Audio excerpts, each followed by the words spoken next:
Hello guys, welcome back to the channel. Ever since the Leica QII came out, people ask me on a regular basis, should I get the new one or should I better save some cash and get the OG Leica QII that came out in 2015? The short answer is none of these two. Instead get the Leica QP, which doesn't look that great on photos, but in real life, man, it looks gorgeous. Okay, I was just joking. Don't be deceived by its looks. It's still the original Leica QII with some minor tweaks. I mean, it looks nice, but yeah, like I said, it's still the original QII. If your number one reason for considering a Leica QII for street photography is its 28mm lens, then depending on your budget, you should also consider something like the Ricoh GRIII maybe. Especially when you stop down the lens anyway, because then I highly doubt that the results look that much different. However, when you want to use the camera also at night or in other low light environments, then it should be a different story. In that case, the aperture of f1.7 in combination, especially with a larger sensor, should give you a clear benefit. And of course, when you like to shoot wide open and you want to blur out the background while keeping the nice wide angle look, then the QII is clearly the better choice.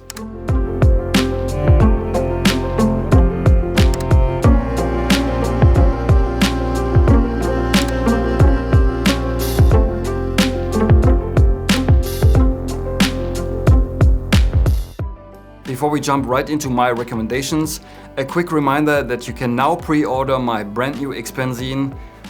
That's the old one, but the new one looks very similar, and shipping will start at the beginning of July, and you can pre-order until June 28th and save 50% on shipping until then. And the link, if you're interested, will be in the description box down below. So now you have decided to get a Leica QII, but which one is the one to get? I have friends that had a Leica QI, but as soon as the new one came out, they upgraded to the Leica QII. Was it a smart move and worth the extra money? I mean, I cannot speak for them, but personally, I'm still using my original Leica QII that I picked up at launch 5 years ago. That alone is incredible. A digital camera that I've been using since 5 years.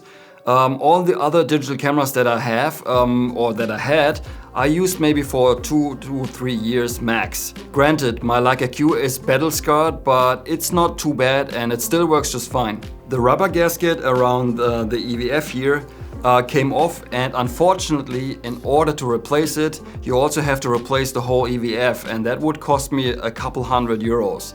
And to me, that's not worth it. If I would sell this camera, I would probably get around about 1,000 to 1,500 euros, I guess. And for the price gap to the Leica QII, this kind of investment, for me, it's not worth it. My camera served me very well, and with the new one, I wouldn't really benefit except maybe having the latest and greatest. And in my case, that doesn't really make much sense. However, if my Leica QII would break and I had to replace it, then it might be a different story. You see, for me it's a business investment, and with tax return, the price of a used Leica QI in good condition is not that much lower compared to a brand new Leica QII. If you are in a similar position and it becomes a business expense, then I would go for a Leica QII. This is not so much because it's newer and has some improvements, it's rather a pure economical decision. Simply looking at the improvements on the Leica QII in regards to street photography, I don't see a real benefit here. The new sensor has a much higher resolution and is a little bit worse in low light. But I don't think that a little bit more noise really makes that big of a difference. Personally, I think 24 megapixels is ideal, and in the last 5 years, there hasn't been any instance where it wasn't enough for me. However, if you want to use the QII as your only camera, then it can be useful to have more megapixels to play with. Now, some of you would probably argue that the weather sealing on the Leica QII makes it totally worth it over the QI. It might give you some peace of mind, but I can tell you that I used my QII in all sorts of harsh environments, and I've never experienced any issue due to the lack of weather sealing. In fact, I used it during a couple of sailing trips, and the camera got really wet, also from salt water, but it never stopped working. Also, if you have insurance for your camera gear, it might also cover water damage, at least mine does.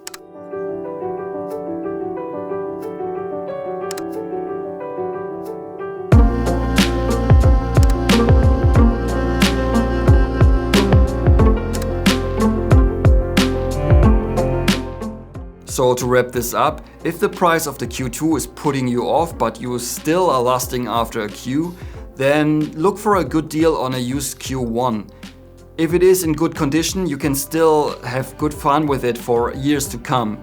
But if the price doesn't hurt you, I would say go for the Leica Q2. Alright guys, that's it for today's video. Don't forget to pre-order the zine if you're interested, and I hope to see you again tomorrow in the next video.